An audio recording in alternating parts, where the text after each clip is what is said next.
ఈ రాజకీయ డ్రామా ఏదైతే ఉందో ఇందులో మా అందరికీ మనోస్థైర్యాన్ని నింపడానికి చేసిన ప్రతి ఒక్కరికి పేరు పేరున నమస్కారం. మీ అందరికీ తెలుసు, కేసీఆర్ గారి శిష్యులుగా, కేసీఆర్ గారు తయారు చేసిన సైనికులుగా, కేసీఆర్ గారి కార్యకర్తలుగా ఉద్యమంలోంచే ఉద్భవించిన నాయకత్వం ఇవాళ బీఆర్ఎస్ పార్టీది. ఈ వేదిక మీద కూర్చున్న ప్రతి ఒక్కరు, వెనకాల ఉన్న ప్రతి ఒక్కరు కూడా ఆనాడు రాష్ట్ర కేంద్ర ప్రభుత్వాలతో సుదీర్ఘంగా వారు ఎన్ని కేసులు పెట్టినా, ఎన్ని రకాలుగా భయపెట్టే ప్రయత్నం చేసినా భయపడకుండా, వెరవకుండా రాష్ట్రం కోసం పోరాటం చేసిన, రాజీ లేని పోరాటం చేసిన నాయకత్వం మా పార్టీది.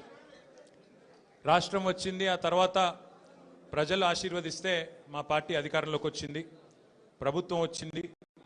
కేసీఆర్ గారి ఆశీర్వాదంతో నాకు మంత్రి పదవిలో పనిచేసే అవకాశం కూడా వచ్చింది.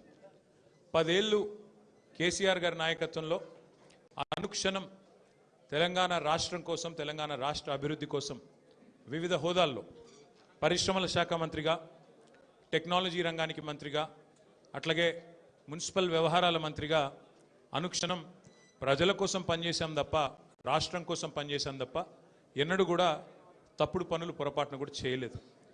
మా కేసీఆర్ గారు ఎప్పుడో ఒకటి చెప్తా ఉంటారు, రాజకీయం అనేది గేమ్ కాదు, మనకు సంబంధించినంత వరకు మనం తెచ్చిన ఈ రాష్ట్రంలో మనకు ఒక టాస్క్. అంతే నిబద్ధతతో 10 ఏళ్ళు చాలా సిన్సియర్గా రాష్ట్రం కోసం పనిచేశాం.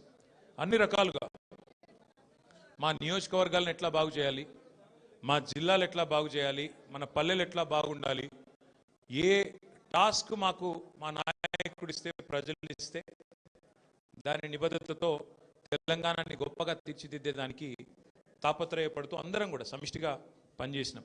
మేమెన్నడూ టైంపాస్ కార్యక్రమాలు చేయలేదు. ప్రత్యర్థుల కుటుంబాలను రాజకీయాల్లోకి లాగి, ప్రత్యర్థుల పిల్లల మీద బురద జల్లి, ప్రతిపక్షాల మీద కేసులు పెట్టి, ప్రతిపక్షాలను మరి కావాలని హరాస్మెంట్ చేసి ఆ టైప్లో టైంపాస్ పని